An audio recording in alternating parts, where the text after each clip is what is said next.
ხოლო ბათუმის პიაცა კიდევ ერთ კონცერტს უმასპინძლებს. მაყურებლის წინაშე ამჯერად ცნობილი უკრაინელი მომღერალი ივანა წარსდგება. იგი მსმენელს საათნახევრიან კონცერტს შესთავაზებს. მომღერალი თავისი ჯგუფის წევრებთან ერთად უკვე ბათუმშია და რეპეტიციებს გადის. მომღერალი ამბობს, რომ იგი ბათუმელ მსმენელს სიურპრიზებს შესთავაზებს. კონცერტი პიაცაზე საღამოს 9 საათზე დაიწყება.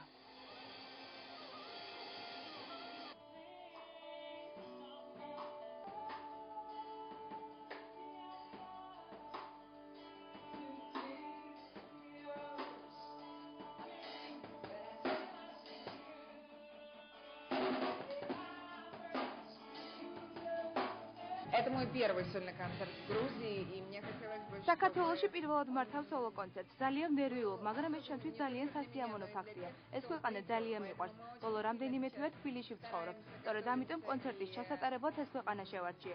კონცერტი რა თქმა უნდა ცოცხალი შესრულებით იქნება, ხოლო ჩემთან ერთად ორი ქართველი ვოკალისტი სიმღერებს. უკრაინაში არის საკმაოდ ცნობილი მომღერალი ივანა მელაი. ჩამოიყვანა თავისი ბენდი უკრაინიდან, ასევე ეყოლება რეპერი, რომელთაც იმღერებს ერთ სიმღერას. იქნება პატარა სიურპრიზი, ცოტა ქართული.